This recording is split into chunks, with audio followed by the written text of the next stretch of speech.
Welcome to Wireless Future. This is episode 38. I'm Erik Larsson and I'm here as always with my colleague Emil Björnsson. Hello Emil, how are you this morning?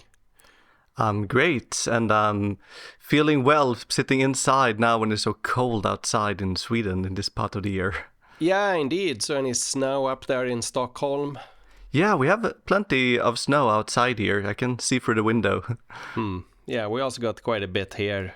So great to be back recording, Emil. This episode, so the intention was that we'd talk about the 6G Symposium that was held last month in Lund and that we both attended. So what were your impressions, Emil, from that symposium? Right, so this was a great symposium, I would say, and it was a 3-day event. And I think in the last episode, we had like a panel discussion with a number of speakers. And I was thinking that I was able to gather a lot of good speakers in Stockholm for that event, but it was like 3 times more people in terms of great speakers there in Lund. So it was a really great event, I would say. Indeed, I mean, the event had really an array of distinguished speakers and also a very good audience, I think. So I enjoyed a lot participating and I learned a lot of things. And the plan, I think, for today was that we'd talk about some things that we learned there. Yeah, exactly. And as usual, you can either watch us on YouTube or if you are you only want to listen to this podcast, you can also find it on Spotify and Apple and Google Podcasts. That's right. So that might be good to know for our followers that we are obviously on YouTube, but the audio track is also on all the major platforms, Google, Spotify, and Apple. I think those are the 3, Emil. Yes, exactly. And it's always great to meet people at conferences who are listening to the podcast. And we also realize that not everyone is aware of that there are multiple ways of viewing and listening to this podcast. So thank you for listening. Indeed. All right. So to the 6G Symposium, Emil. So how would you summarize your impressions and the main things that you learned? Right, so it was an all-physical event, and I think this is really important these days because otherwise when there is a lot of possible online events, people tend to sort of log in and only listening to the things that they are the most interested in, and then you might miss a lot of the things that are not within your main interest area but are really good insights. So I've been collecting my 5 new insights that I collected from this event, and I think you did the same, right? Yeah, I also collected a few insights. I mean, indeed, I concur that physical events are really superior, and this one again was really super useful and nice, I think. So where do you want to start, Emily, with your insights? Shall we start with sensing and positioning? Because that was a theme that spanned, I think, across several of the talks and presentations. Right. Yes. So integrated sensing and communication, or ISAC, as people like to call it, this is a topic that I think is one of the research topic for 6G that actually turned into become an important thing in the future. And it's sort of about adding new features to existing networks for sensing purposes, because communication technology, we know what that is, and then we have the additional radar sensing and localization technology that have to a large extent been deployed in a different way. And then on the one hand, you see people in academia writing papers about how you at the physical layer, using exactly the same signals, can do a little bit of communication, a little bit on sensing. But I heard an interesting talk there from Ericsson, Stefan Parkvall, who is one of the leading researchers there. He was talking about their view on how to integrate sensing into communication systems. So what was their view? Right. So one of the important things there is that they were categorizing the integration to different levels, where what I was just talking about was sort of the deepest level. So I think one could start with just saying, okay, we have certain sites where we deploy base stations today. What if we deploy some additional sensing equipment on the same location, but next to the base station. That would sort of be the first thing, to co-locate the deployments. So you mean basically like a radar station sitting next to an access point? Is that what they meant here? Yeah, exactly. So from that location, you might be able to send out some additional signals in order to sense the traffic in the environment around there. Typically in line of sight scenarios, you could send something around what happens there. Is there a lot of users? Is there a lot of movements and so on? Sure, but I mean, that sounds at the surface at least like a fairly rudimentary approach, because you could use the signals from the access point to do the same thing now. Right. So the second sort of level of integration would be that you are actually using the same site, but also the same spectrum. And normally this kind of technology have been using more millimeter wave frequencies, while we have been used to using sub-6 GHz frequencies for communications. And now when communication is also moving into those ranges, there might be the possibility of sort of using the same spectrum for both things. Then at the third level, we come to what you were mentioning, where you also use the same hardware. But so, I mean, Emil, using the same spectrum sounds a bit like a challenge, because then regulations would need to like permit that you're using the spectrum to communicate and for like sensing and radar, right? So is that already, I mean, do regulations already permit that today, or would that entail a change of regulations for the future? I think it depends on what kind of frequency bands we are using. I would guess that if you start from using communication frequencies that are allocated for these wireless transmissions of data, then if some of the data signals actually contains known signals, like pilot signals that you use for sensing purposes, you can certainly use them. That's right. But if you start to go into that you can disturb other kind of sensor technologies, then I think the regulation will be not permitting that. So it really depends on what band you're using, I guess. Right, because you could think of like for sensing that you want to probably blast as much power as just possible in every possible direction, whereas for communications you'll be more selective and you'll be informed to your users. Anyways, so that would be the second. Now you said the third way of integrating at an even deeper level. Yes, so that is to actually use the base station, the same hardware technology, the same spectrum, the same location, obviously, because it's the same base station, but not at the same time or frequency. So you take some of your subcarriers in an OFDM system, and there you blast the signals that you're saying, and you sweep around and look for different targets, and then you use the rest for communication. And it seemed like Ericsson found that level to be the most important one, at least to start with, to make the system work, because then you can add these new features without risking to destroy your conventional communication protocols. But I mean, that sounds like a meaningful approach, right? Without having thought too deeply about the question. But the equipment is already there. Regulations permit that you use parts of the band for sensing, and provided you have like the spare capacity to you can actually do so, then you'd send some of your subcarriers, you'd send signals only for sensing, or for, like a radar that just operates within the system, within the communication system. Right. And I think at this level, they were also considering that you can have the liberty of designing your waveforms a little bit differently, because if you only want to maximize the amount of power you're transmitting, you might like to send something that is more constant envelope, no peak to average power ratio, which you usually get for data signals, and in that way you can sort of increase your power level.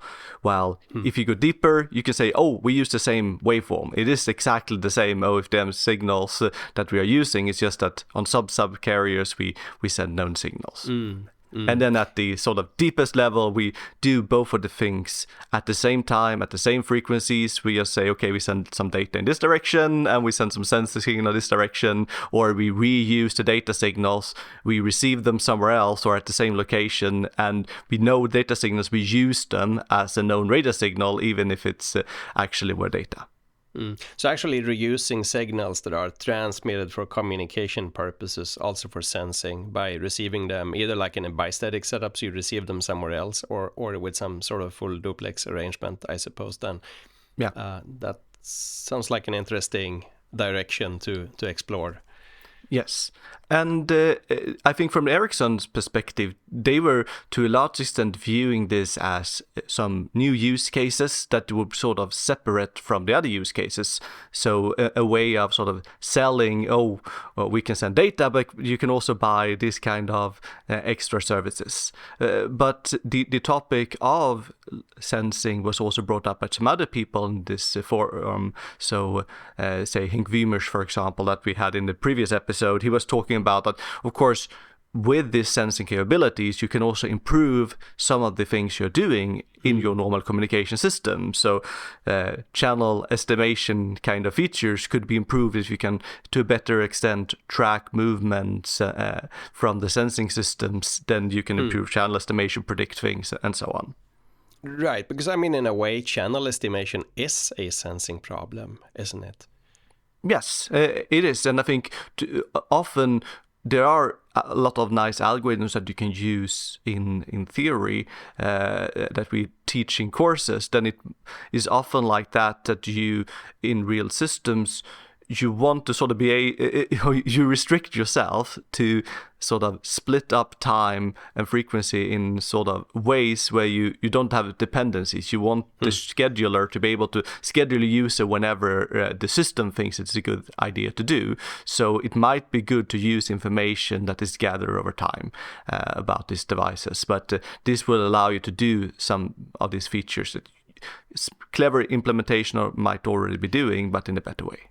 Right, I can imagine in practice there'll be lots of practical constraints, like latency constraints, for example, that the scheduler will have to handle, and that could put constraints on when you actually can use this waveform for sensing and when you have to use them for communications in order to meet this latency and targets. Yeah, but I think the main takeaway from my side there was that, I think localization and sensing will be integrated into the next generation of communication systems, but possibly not in the way that most people are analyzing in academia by having physical layer problems where you do both things at the same time, but actually using the same hardware at different times or frequencies for these features. That will for sure be there, I think. Oh, that's an interesting thing to know, indeed. Yeah. And you picked up something regarding positioning as well? Yeah, so one thing I picked up was that there's a lot of discussion now about positioning using or exploiting phase coherence between geographically separated access points. And that's a real exciting thing in my view, because as we know, if you have an array of antennas and you want to estimate, let's say, direction of arrival, then we know that the accuracy that you can get is essentially like inversely proportional or to the aperture. So larger the aperture, the better accuracy. And with a large enough aperture, we can get angular resolution. We can also get depth resolution, as we know. And now we can build like a virtual or array or an array that consists of antennas or access points that are geographically separated. So that would constitute like an array with an enormously large aperture. Then we could get, in principle, extremely high resolution in angle and potentially also in depth or in range. And this, of course, requires the antennas at these different access points to be phase coherent, which in itself is a major challenge. But given that we can actually achieve that phase coherence, then we could get extremely high resolution down to essentially a wavelength. I mean, what happens here is that we basically measure the carrier phase of the signal to these different access points. If you think of like the likelihood function for localization or the ambiguity function, then nominally without phase coherence, it would have a curvature that's proportional to the aperture per access point. But now that the access points can operate phase coherently together, the likelihood of the ambiguity function rather becomes spiky, like a soccer ball wrapped in barbed wire, where the spike, the distance between the spikes here are on the order of a wavelength, rather inversely proportional to the total aperture constituted by all these antennas or access points together. So there was a lot of talking about that, and this is a fascinating prospect, I think, to be able to really use the carrier phase from separated access points together. So is this like using a distributed MIMO or cell-free massive MIMO system for positioning as well? That's right. I mean, cell-free massive MIMO or distributed MIMO or distributed antenna system are all names for the same, all mean the same thing, namely access points or antennas that are geographically separated and they can operate phase coherently together. Right. So this is like integrated sensing communication or positioning and communication for these networks. I guess the positioning could be integrated with the communication somehow, but even if the system were used only for positioning, it's still quite fascinating because of the high resolution that you can get this way. Right. Yes, and you were saying from the beginning that sort of the larger your aperture is, the better becomes the precision. Then, since you sort of have a huge aperture that might surround the user, but there is big holes in between the access point, do you create a lot of messy ambiguities from that, indeed. or grating lobes? You will for sure. So again, I mean, what I said here is fundamentally, if the signal to noise ratio is high enough, then the accuracy will be proportional to the size of the aperture, which in the distributed case would be determined essentially by the distance between the access points rather than by the aperture of an individual access point in itself. So number one, signal to noise ratio would probably have to be rather high for this to work in practice. And number two, there'll be a lot of algorithmic challenges in actually finding the position estimate. Yeah, it sounds like calibration might be one of the issues here when the antennas are far apart. Calibration certainly will be one of the issues. I mean, because if these access points are so basically there are two cases. Either the access points are driven by a common clock or a common frequency reference source, and in that case, one would have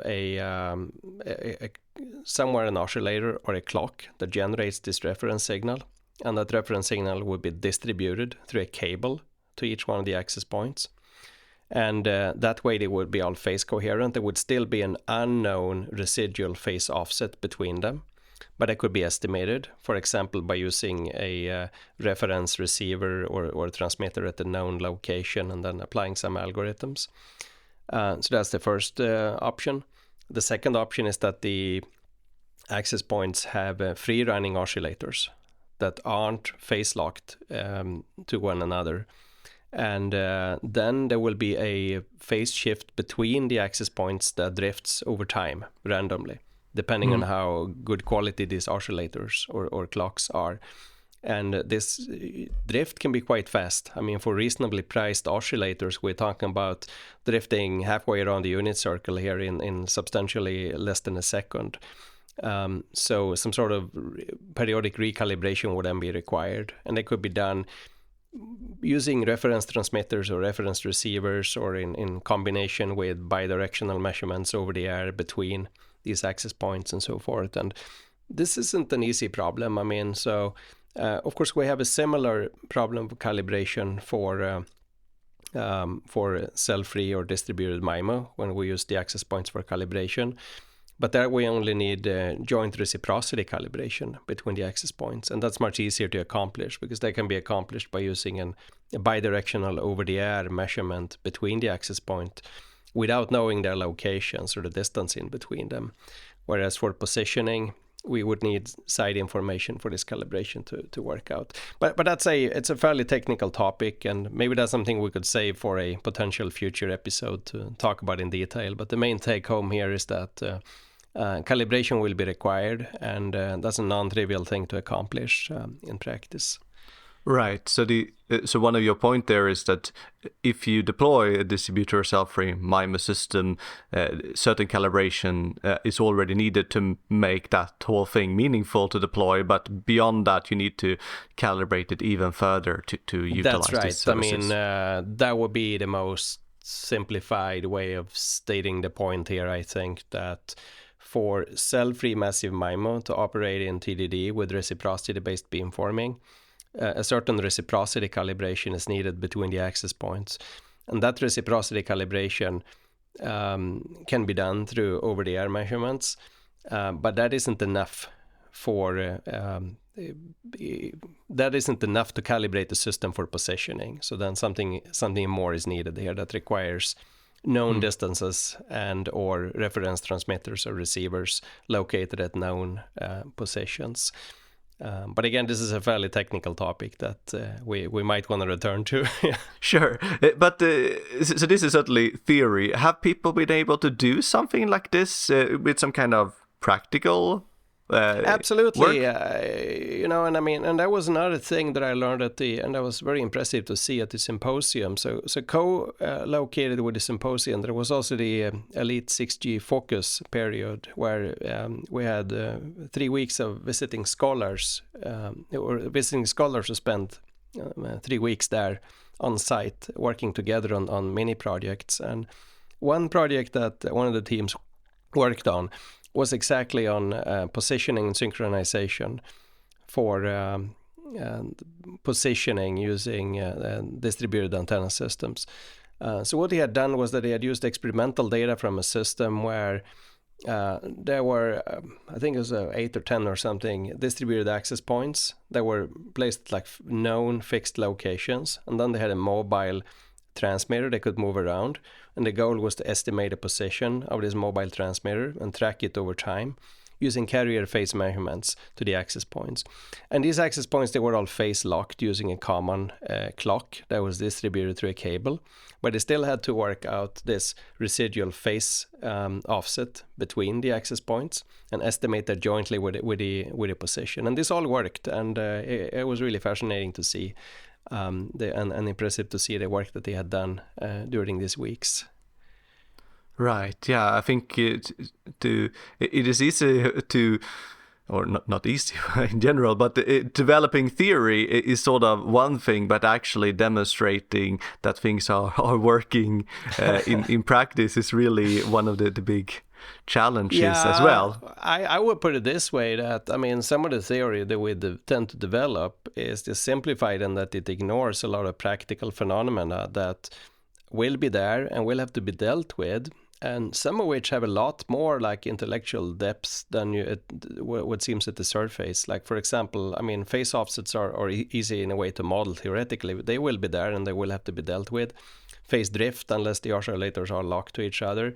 And there'll be other effects like drift of the sampling clock that results in a time shift between the samples that needs to be estimated and compensated for. And there's a lot there in the algorithmic space that sometimes in the COM theory literature, I think we are ignorant of or not entirely willing to dig into, but which in practice often constitutes the limiting factor on what you can actually do. Yeah, I think now when we are entering 2024, we sort of 5 years into 6G research perhaps, and then I hope that there will be more and more experimental works also starting to validate these type of things, because I think when it comes to technology transfer from academia to the industry, if something is really groundbreaking, we also need to be the ones demonstrating it in the lab that something works. Otherwise, the industry will not pick it up. Yeah. So where do we go from here, Emil? I think we will talk a bit about machine learning. Machine learning.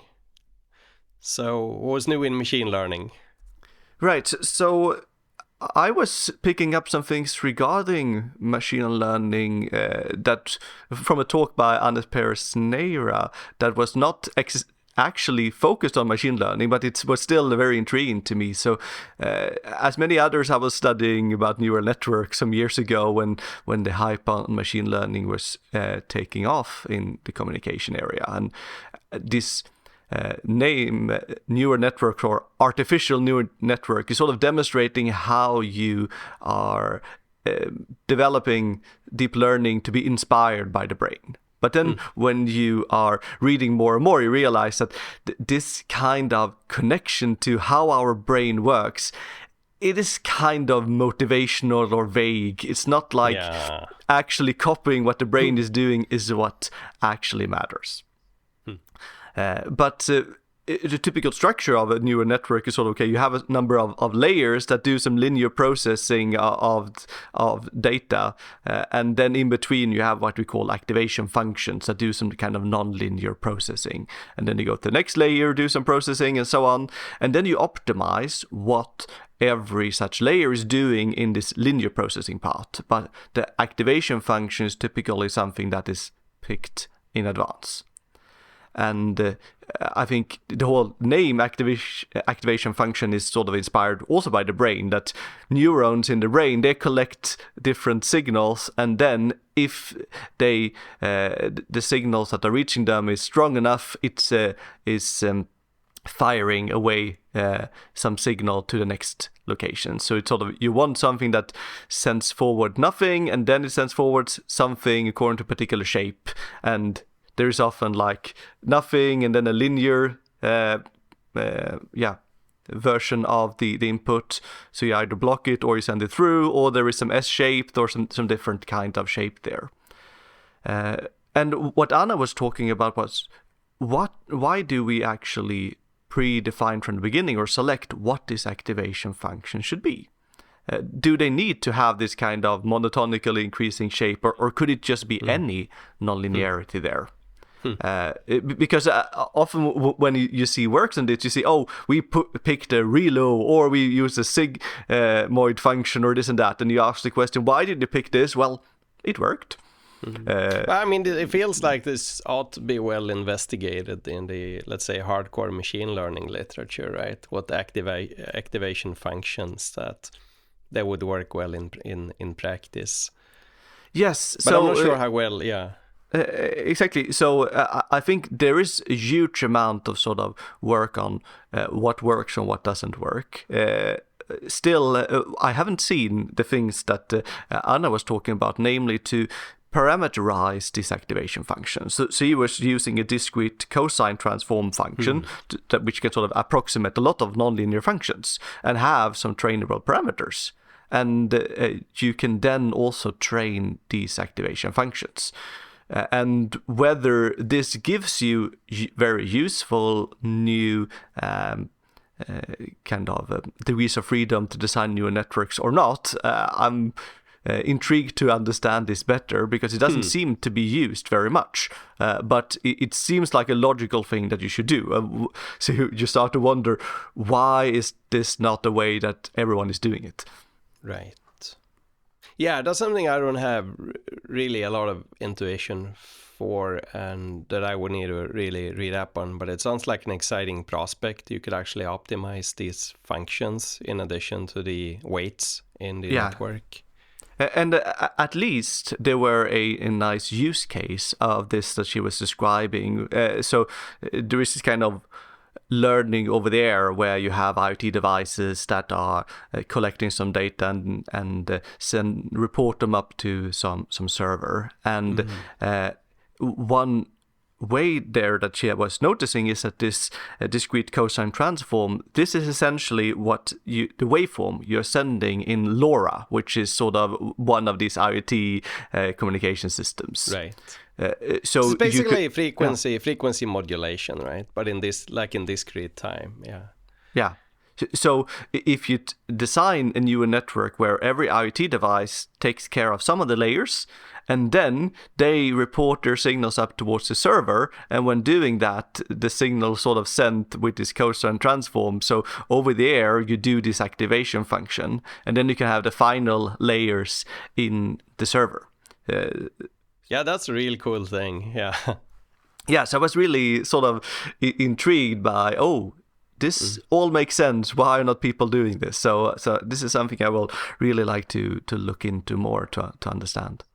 So this is like federated learning over the air, but in a broader sense, right? You apply non-linearity on your signal before you transmit it. And in this case, the non-linearity is this frequency modulation or discrete cosine transform. Exactly.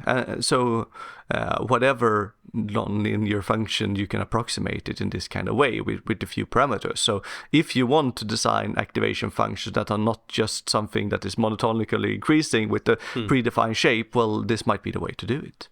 Right. Yeah, it's quite intriguing. I mean, this with machine learning, both the like enabling methods and theory and the applications of it. Yeah, and it's very much this kind of craftsmanship of figuring out what can be used to improve on previous works. So did you pick up something regarding machine learning? Yeah, so there's a talk on reflecting intelligence surfaces, and they had used a machine learning algorithm to train the way that the weights are adapted, because in a reflecting surface or RES, so it's actually reflecting intelligence surface, or is it reconfigurable intelligence surface? People seem to use both, but it seems like the abbreviation RES is in any case adopted for both. So the idea was because in a RES then you have all these small atoms that need to be individually controlled, and basically for each atom there's a phase angle or the load impedance that need to be set. So there'll be like a humongous number of parameters that have to be tuned for the RES in order to reflect or scatter the signal into the desired direction. And nominally, I mean, if you have a transmitter and a receiver and a RES, you would need to send as many pilots, orthogonal pilots, as you have atoms in the RES. And that would cost a lot of resources, because the RES, by nature, it will have to be large and consist of many atoms in order to actually give any array gain. So that would cost a lot of pilot resources. But what were done in this paper was that they optimized the machine learning algorithm to... The way I understood is like the algorithm basically learns what the environment looks like, so that the RES can be configured using only very short pilot sequences. And it was quite fascinating. I mean, because one of the hesitations I've been having a little bit to RES is precisely this problem that you'll need a lot of training overhead to configure the atoms. And now if this could be done using very short pilot sequences, then in a way, I mean, the problem would be solved, right? Of course, what the story maybe didn't fully tell is like, what if the environment changes? So even if I just change something small, I move this little vase here slightly away, then will I need to retrain then the algorithm, and how long will that burn-in time be before the algorithm actually delivers, and these short pilot sequences are enough to configure the RES? But I found it to be a neat use case of modern machine learning algorithms applied to what I think we can argue is the physical layer, really, of wireless comms. Yeah, I was also sort of thinking a lot about this thing with how many pilot resources you would be needing to reconfigure these very big surfaces, as you were saying. I think we wrote a paper about RAS about 3 myths and 2 critical questions, and I think one of the critical questions was, how can we estimate these things reasonably well when we have so many parameters? And yeah, I mean, there's a scalability problem, right? Because for the RES to be useful, it has to be large, maybe in very large indeed. And when it's very large, it means that it has many of these atoms that need to be adjusted. So you'd need correspondingly longer pilot sequences in order to estimate a channel and train these coefficients. Yeah, and I think there are sort of 2 things that machine learning can do in this case. One is to sort of learn a better estimator so that you use some information about the environment to boost your SNR, essentially. So you only focus on estimating the important things and get a better estimate of that one. Then if you should also be able to sort of cut down on your number of pilots, so you ignore exploring certain dimensions of the channels because you know something about how the different dimensions are connected to each other, then you use even deeper knowledge there.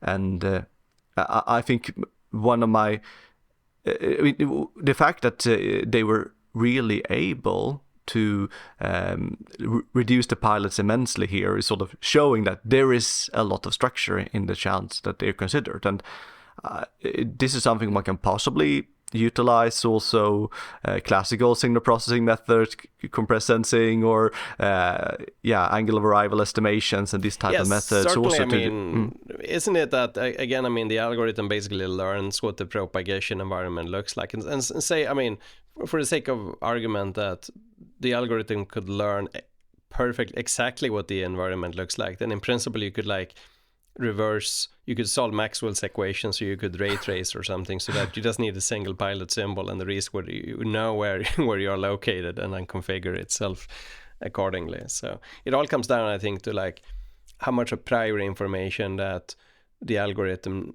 either magically knows or has learned from measurements or from experimentation about the environment.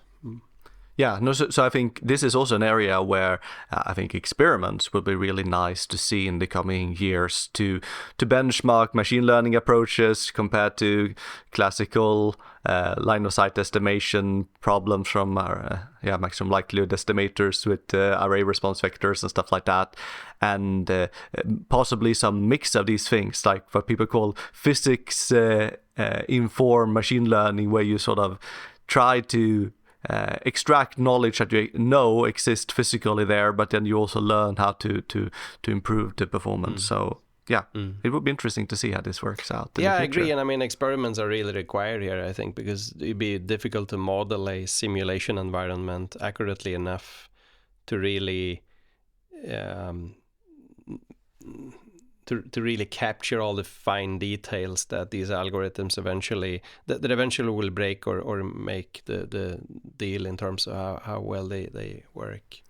But the great thing is, at least, that I'm hearing more about people who are building these surfaces, and I mean, building something that reflects in an unusual way is not that hard. People have been doing that for a long time, but also having the configurability features there. So hopefully we will see this kind of things in the coming years now. Mm-hmm. Yeah, neat. Okay, so where do we go from here, Emil? Maybe communication theory. So was there anything in hardcore comms theory that you learned from somebody talks? So I saw for maybe the second time a talk by Muriel Medard on GRAND, which is an algorithm or approach to decoding data that she has been developing together with people. And GRAND stands for Guessing Random Additive Noise Decoding. Guessing Random Additive Noise Decoding. Wow. So how does this work? So I think I will start with describing just the premise of this, that when you have a mobile device that is connected to a number of different wireless technologies, then each one of these ones might use different types of channel codes to protect your data transmissions from errors. And for the normal approach is that for your channel code, you develop an optimal or approximation with reasonable complexity, close to optimal decoder. So you utilize the structure of the code and try to guess what is the most likely code word that was transmitted given what you received. And this is what we also teach in a lot of courses. The problem might be when you're sending a lot of data, that you need to hardware accelerate these type of things. You need to build silicon that is doing the decoding. And then if you have 6 different types of codes, maybe different lengths and stuff like that, you might need quite some different pieces of silicon to do all of this different decoding. And what Medard tries to do is to develop one universal decoding algorithm that can be applied to a number of different channel codes. So let me see if I understand this properly. So are you suggesting here that the goal is not really to squeeze out additional fractions of a dB in performance, like to get closer to Shannon capacity, but rather to build a decoder that could be more universal and function more easily with codes of different rates and with different channel codes simply. Yes, exactly. So it's more like an implementation. So the advantages would be more on the implementation side. Yes, exactly. So for that reason, they are both working with information theory to sort of prove that that you can decode codes in unusual ways that happen to be similar for different codes, and work with designing one circuit that can decode a number of different types of codes. One circuit that can decode a number of different types of codes. Are we talking about like short blocks or long blocks here? Do you know that? I mean, how long? Because as far as I've understood, it is fairly short or medium-sized codes, but not extremely long that they have been doing so far. But I'm not entirely sure about this. But I think the main principle then that this goes into the name, so guessing random additive noise. The idea is then that since every type of code that you design have a particular structure, the normal approach have been to utilize that structure and develop a decoder based on this. And then that naturally leads to that you need a different types of decoder for different codes. Their approach is instead that instead of directly use the structure of the code, you instead try to guess what kind of perturbation might the noise have done.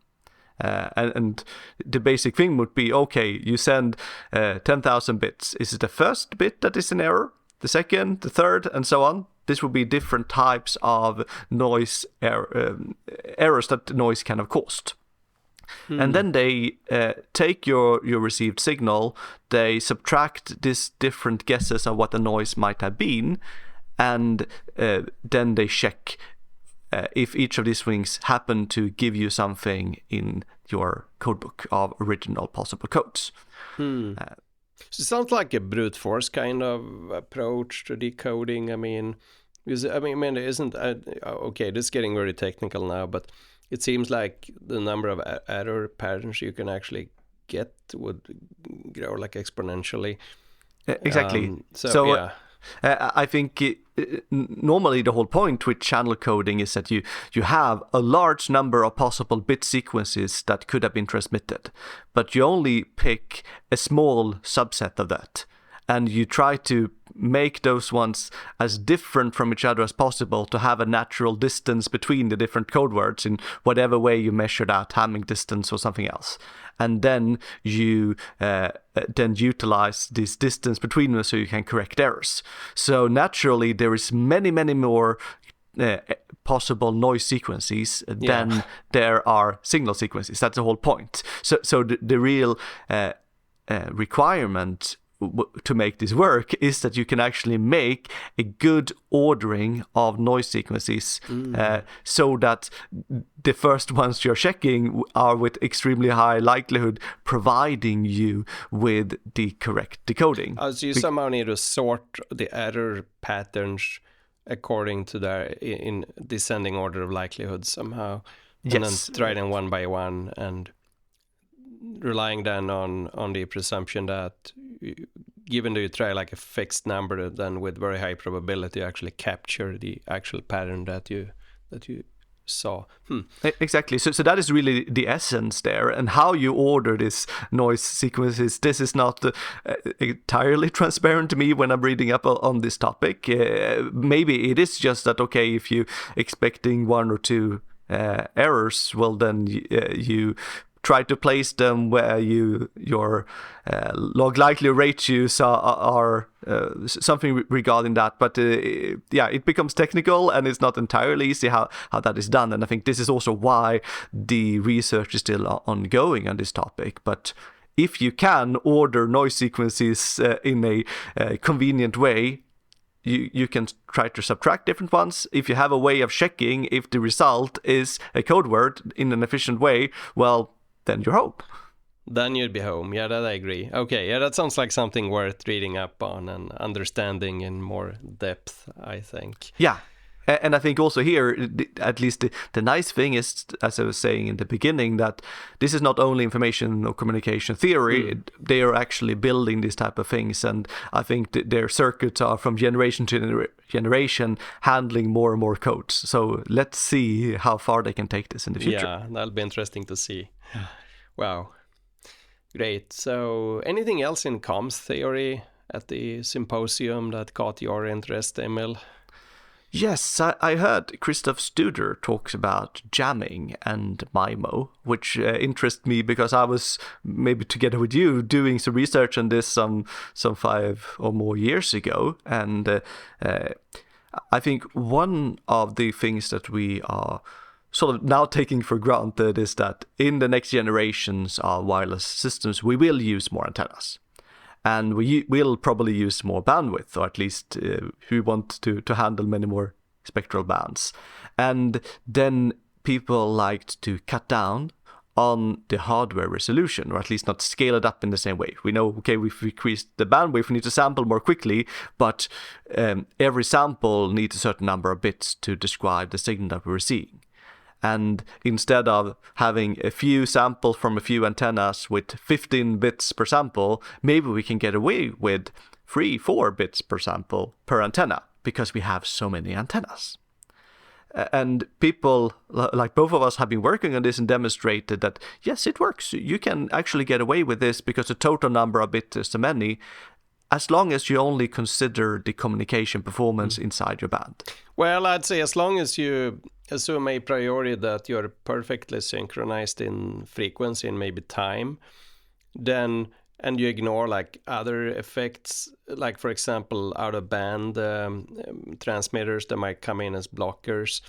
And I mean, typically you'd have like a digital filter that, a band pass or low pass filter that suppresses everything that goes outside of the band. And if we assume that magically somehow all those aspects have been solved in some other way, then you're right. I mean, we can get away with a single bit or a couple of bits, a few bits of quantization per IQ branch.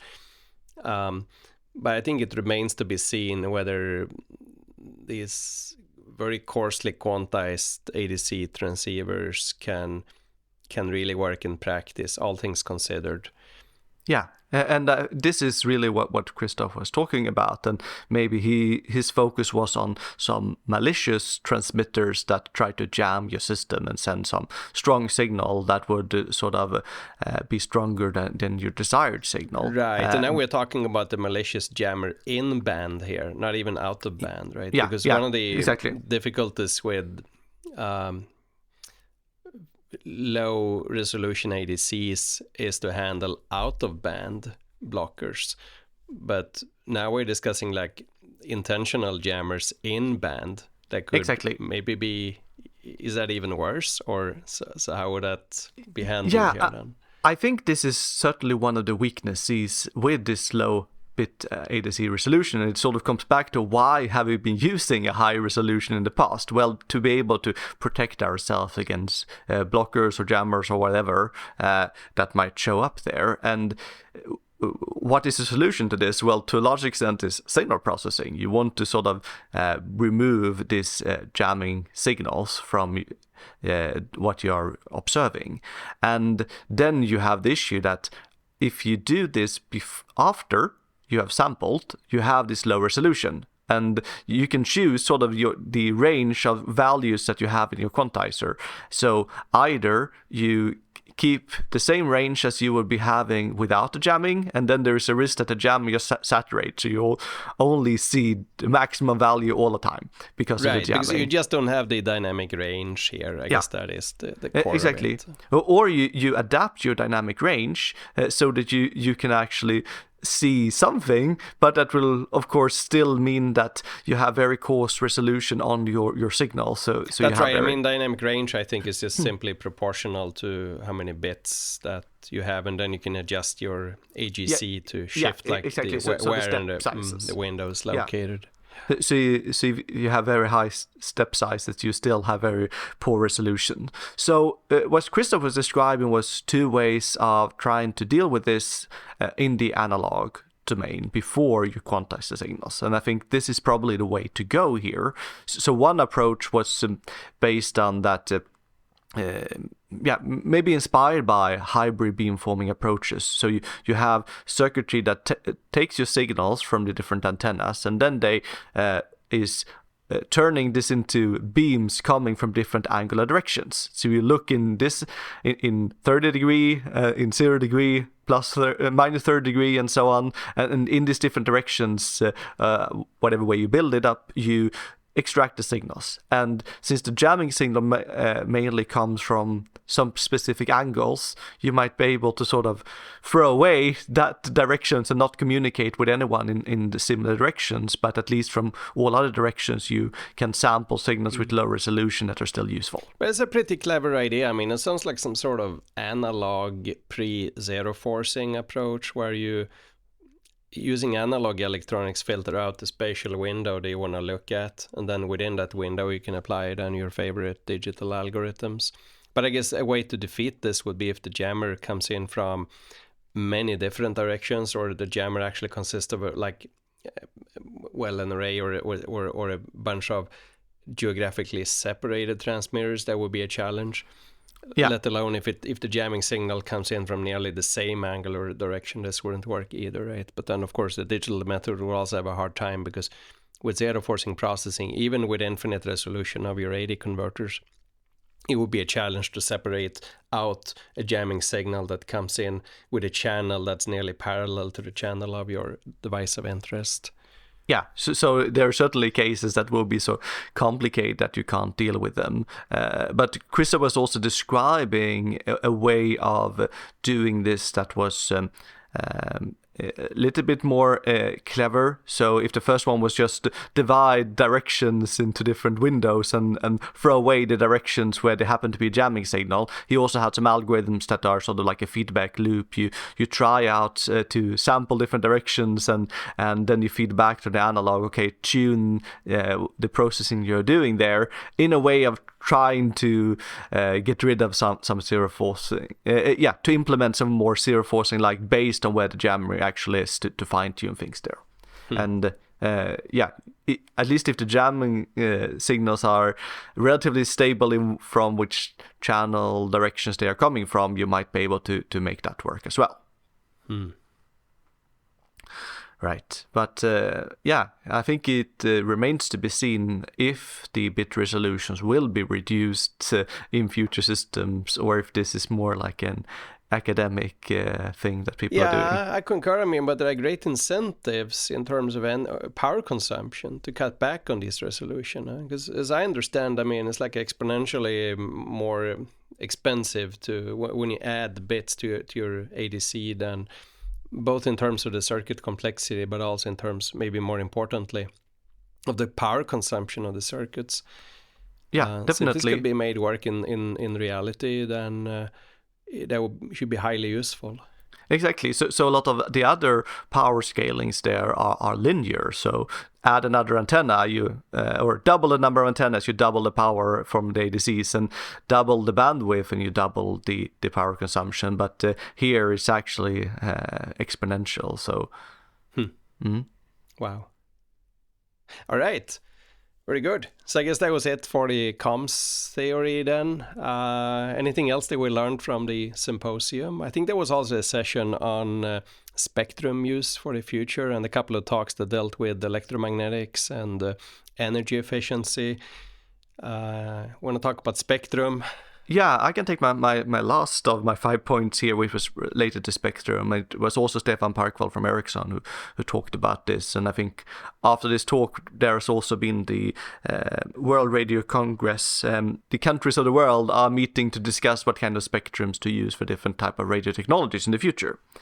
And I think that there has been a lot of discussions about new frequency bands that can be used, because it's always easiest to create a new, like 6G technology in a band that haven't been used for 5G or 4G or 3G before.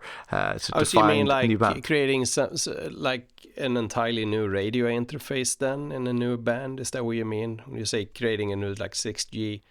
Yes, I think that's often when we are deploying, say, 5G, we do this not by tearing down existing base stations and use their spectrum, but we actually allocate new frequency bands. So we can do a new deployment that use those bands, but still keep everything we had. And if we should keep doing that in 6G, well, we need to find new frequency bands that we can use for 6G. And there have been all kinds of discussions in the past 5 years, from sort of, a lot of talk about terahertz frequencies, so go beyond millimeter wave frequencies. So if the millimeter wave frequencies in 5G start from, say, 26 and goes up to 80 gigahertz, then if you go beyond that, people call this sub-terahertz. So there's a lot of research going on there, and this is really a place where you are challenging hardware design a lot. Well, not only the hardware design, I think you're actually challenging the physics as well, right? Because the link budget is horrible, and also Doppler is so high that'll be very difficult to do anything. To channel estimates will be outdated very quickly if there is any mobility at all. Right. Yeah. And I think the whole talk about this sub-terahertz area in the past years have sort of been based a little bit on the misconception that whenever you are designing a new standard, we need to go up in frequency. So from 3G to 4G, from 4G to 5G, we were using progressively higher and higher frequencies. And then what will be the next thing? Well, we need to go beyond the millimeter wave frequencies. But Ericsson's view, and I've also heard it from other companies, is that no, we should look into the hole that is between the two frequency ranges used in 5G. So they have the range 1, which goes up to, say, 6 gigahertz or so. So we call the sub-6 gigahertz band. And then we had the millimeter wave frequencies that I was mentioning, which they call frequency range 2 or FR2. And in between there is an interesting frequency band, particularly between 7 and, say, 15 gigahertz. And this is the area that Ericsson called the centimeter wave band. And a centimeter wave. So centimeter wave is between, you said, 7 and 15. Yes, and you can probably take the term centimeter and say, when would you measure things from 10 to 1 centimeter, and say this is centimeter band. But I think they particularly like to use this term now for this band that is in between the two ones considered in 5G. Is that the same as the mid band? I heard that term being used also in the past. Right. So mid band and centimeter band are the same more or less here. So 7 through 15. To some extent, I think actually the mid band have been say between 2 or 3 gigahertz and up to the maximum we have been using. So say 5-6 gigahertz. But now, when they introduced this centimeter band, they start to call this the upper mid band. So the upper mid band. Yeah, so that is also an alternative name there. So if most of the 5G deployment is in the mid-band, if we will expand 6G into this new bands here, we will have 5G in the lower mid-band and 6G in the upper mid-bands. And the issue is, of course, in general, that frequencies are used for other kinds of services already. And there is a lot of things there, for example, for satellite communications that is going on already in these frequency bands. So you really need to agree in the world on what frequencies to use in the future. But at this World Radio Congress that was held recently, they actually started to take steps towards using some of the spectrum. And the way that this works is that you need to at one Congress decide on, we will look into using these bands for new purposes and see how that will work with coexisting with existing services. And then 4 years later, when you have the next Congress, you can decide on actually changing the use of Spectrum for new services, if you think that works out. So, what they did was to say in 6.4 to 7.1 gigahertz band, that has been sort of a little bit earmarked towards 6G and to looking in if you can use that. But there are also some other bands around that are also going up towards 15 gigahertz that are sort of being analyzed now until the next Radio Congress for coexistence. Yeah, it sounds like a real challenge to get the countries in the world to agree on what bands to use for what purposes here. Yeah. And the world is also divided into some different regions. So it might be that there will be some frequencies that are used all over the world for 6G, but also that different regions will have some specific frequency ranges that are specific to those ones.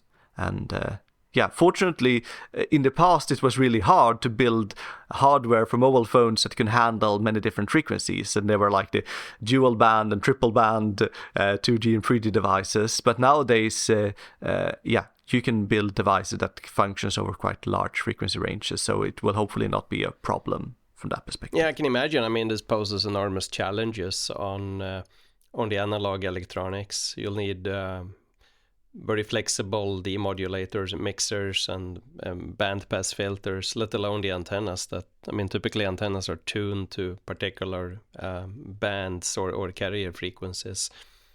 So the more different bands there are to be supported, the more complex will the circuitry become as well. Right. But at least I think the interesting prospect here is that if we sort of double the carrier frequency from the 3.5 gigahertz we use today in 5G, then we can have more MIMO and we can have better resolutions for different kinds of positioning and localization sensing services, and we can still have reasonable range, but there might be some of these very optimistic 6G goals regarding 1 terabit per second per device that we will never reach in those cases, but maybe that is fine. Yeah, maybe that is fine. I mean, of course, to reach this terabit per second, you would have to go up in carrier frequency simply because you need a lot of bandwidth, and that bandwidth is only available up there. Then I suppose it could be debated how important those use cases really would be in practice, and whether perhaps it's rather coverage and uniformity of the quality of service that will be important. And then, of course, lower carriers have great advantages. Yeah, I fully agree. So did you pick up anything when it comes to spectrum and electromagnetics?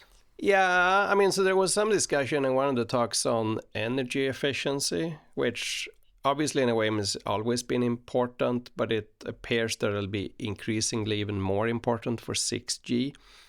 And I think part of this is just a consequence of the fact that if we build larger and larger MIMO arrays and use more and more bandwidth, there'll be like more and more signals to process. And numbers here are staggering. I mean, so one number I heard was that if you have like 1,000 antennas, which is 10 times more than a massive MIMO base station today, but not in any way off the wall, I mean, in terms of what could be built. And I think it's the vision of these large intelligent surfaces, not reflecting intelligent, but large intelligent surfaces with actually active electronics at each antenna. Yeah, so MIMO arrays.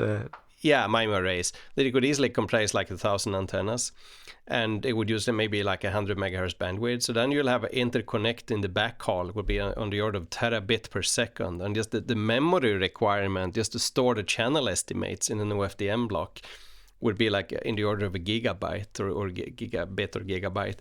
So there'll be enormous demands on the signal processing here, which in turn, I mean, processing costs energy.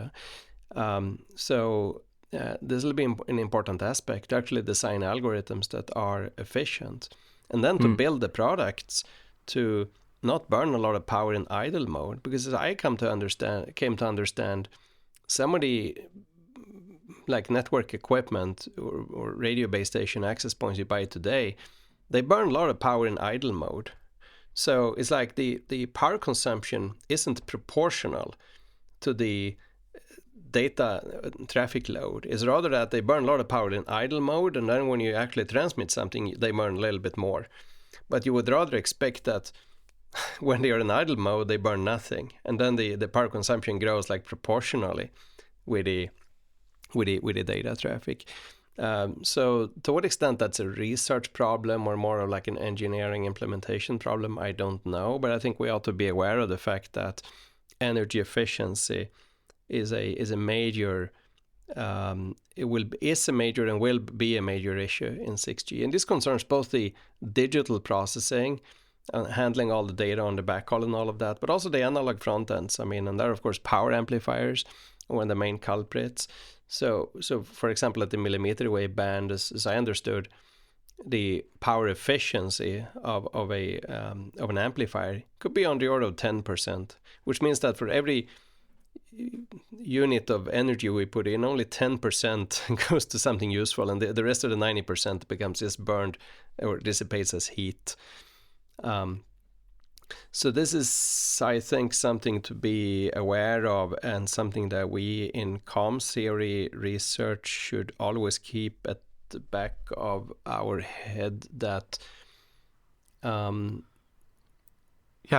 think we talked about energy efficiency to some extent in the previous episode as well, and I think one of the things that people have been working a lot with 5G is different kinds of sleep patterns, where you try to turn off as much equipment as possible to reduce these idle mode things, and I think there are improvements happening there, so that it possibly not going to be the weakest spot anymore, hopefully, in the 5G and 6G, but if the whole goal is to build a technology that transfers so much more data, then the data the power consumption will grow at least linearly with the data rate in those cases. And then, if you go up in frequency, hardware becomes less efficient. You have all these issues you described. And I think 1,000 antennas might sound far-fetched, but if you think about today, a base station with roughly 100 antennas, and then you triple the carrier frequency up in the centimeter wave range, and then horizontally 3 times more antennas vertically, that 9 times more, and you start to come up to 1,000. So it's not at all far-fetched. No, not at all. I mean, this is good that you underline that point. In fact, and also concerning power spent in idle mode and all of that, I mean, it isn't obvious to me how much this is really a fundamental problem. Like, is it that we need better protocols on like higher layer to determine when to sleep and when to wake up, or is it just that the software and hardware implementations need to be better, so that I mean, if you compare it to the personal computer industry, for example, then it used to be that a Windows PC could take 10 minutes to restart, whereas the MacBook, you open the lid and it's on. And the question here is whether is it just a matter of implementing the software and maybe hardware properly, or is it a matter of actually resolving and designing new protocols for how these devices should interact with each other, and determine when they should go to sleep and when they should wake up? And I think I have colleagues here at KTH who have been working on using machine learning for this kind of thing. So even if you develop protocols or implementation that have different sleep levels, where you can go deeper into sleep, in those cases you save more energy when you're idle, but it takes a longer time to wake you up and get everything up and running again, then it's really you don't want to go to deep sleep when it's not needed, so you need to wake up and create delays, but you want to be in deep sleep as often as possible. So this is something where you can try to learn something about the traffic and turn things off. And absolutely. But also, I mean, my point is that is there any fundamental reason for why it should take a long time to wake up from deep sleep? Maybe it does for humans. If you wake me up at 2 o'clock in the morning, then it's like, it'll take me 5 minutes before I'm like in the game. But for a base station, you could have everything like prefetched in memory somehow, so that once he wakes up, it takes a millisecond and then it's operating. So it isn't clear to me that it really has to take a long time to switch between these states. No, it could possibly be synchronization then of analog hardware, like the thing we talked about earlier with having distributed access points that should be phase synchronized enough to do some particular features. Yeah. Wow. All right. So anything else, Emil? So there's one thing that I was fascinated by, and that was brought up in a talk on on Reese again, but the angle here was that, so as I understand, I mean, Reese can be built from just components that we know from like classical antennas, right? You basically build patch antennas and then you connect them to a load with a variable impedance, and that in turn can be implemented using standard components like switches and diodes and other things. But there's also this notion of meta materials, or electromagnetically active materials. And as I understand, I mean, one use case for these materials is a way of implementing a Reese. But there are also materials that go way beyond what you would need for a Reese. So, for example, there was talking of metamaterials that could perform like signal limiting. As I understood, that meant simply blocking waves that have a higher amplitude than some thresholds. So there would be some highly nonlinear characteristics here. And there was the notion of a Doppler cloak that I don't know if I understood this fully, but my impression was that the metamaterial itself could modulate the signal to undo, at least in part, the effect of a Doppler shift. Were you able to grasp, maybe better than me, these concepts? It sounded like super exciting, and it was really something new that I had not thought about or even known about beforehand so much. Yes, so I think you picked this up from a talk by Peter Popovsky, and I've been working a little bit with him on some papers in the past. I know that he sometimes talks about non-linear propagation environments. And I think, as you were describing, you can view each element in this RIS as, so it receives a signal and then it has this impedance. There's a circuit that is sort of where the impedance might be phase shifting the signal before it gets reflected again, depending on what impedance level you have, and it might change the amplitude and stuff. And in principle, you should be able to put other kinds of analog components there as well that could be processing the signals. And I think one option would be, if this kind of impedance is sort of fluctuating, it starts to give you a nonlinear behavior that could, for example, also modulate the signal and move it in frequency. So I think that the Doppler cloak is really about that, okay, the signal is shifted in frequency because of Doppler shift, and then you let the material shift it back. Wow.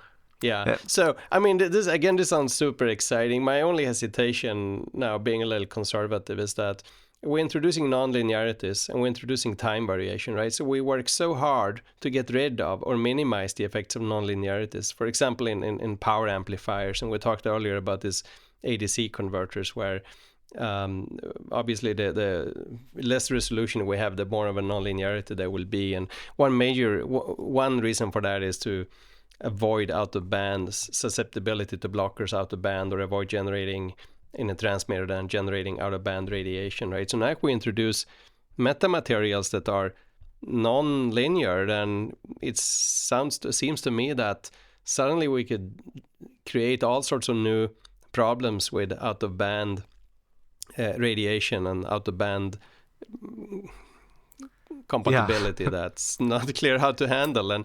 And also, if we start introducing time variation, then we'd break reciprocity, right? I mean, also we work so hard to ensure reciprocity, because that's what makes massive and cell-free and distributed MIMO work with time division duplex and reciprocity-based beamformings, that we can rely on the fact that the propagation environment is reciprocal. And as a fundamental property of electromagnetic propagation, as long as there aren't any non-linearities, or as long as there isn't any time variation, or there is some oddball materials that can break reciprocity, but we work very hard to ensure this reciprocity. Now we would put up metamaterials there that start to fiddle around with time variation of their characteristics and non-linearities that would break all this apart. So in any case, this is super, super exciting technology, I think, to learn more about.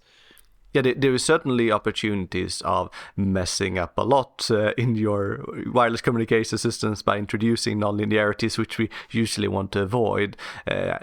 We recently wrote a paper just about the fact that if two telecom operators deploy one RIS each, and they start to fine-tune each RIS for their own purposes without caring about the other operator, then even if there is no signal leaking between the two bands, they are changing each other's propagation environments. They're changing the propagation, and then we're talking about still, a RIS is time variant, but on a very slow time scale, right? But it's, as far as I understand, substantially linear. It doesn't introduce non-linearities, but it does introduce a very slow time variation. But even then, without any complicated metamaterials with non-linearities and all of that, you could create a complete havoc in the ether.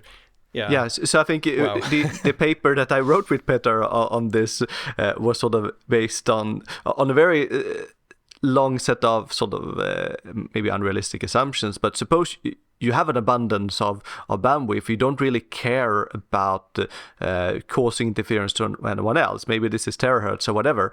And then we talked earlier about the issue with channel estimation, that the more different elements you have, the more parameters you have to estimate. But what if you have different groups of elements that oscillates in different ways, and instead of trying to cancel a Doppler shift, you actually just want to move the signal in the frequency domain so the receiver sees it at a different frequency? Then all of a sudden you can transmit in one band and you can observe it in multiple bands at the same time, and then you can estimate all these parameters at the same time. Yeah, it's quite fascinating. I mean, there's entirely new possibilities that open up here. Yeah, whether there are gains or not is a different question, but I think this is also what we in academia should do, explore what you can possibly do physically and if there is any gains from it. So that's right. Yeah, sounds like an exciting research direction to go for the future. Definitely. Yeah. Wow. All right. So maybe it's time to wrap up here. Yes, exactly. And I hope you have also been, as a listener, as excited about some of these new topics as we have been. So thank you very much for listening. Yeah, that was a fun session. Thank you, Emil.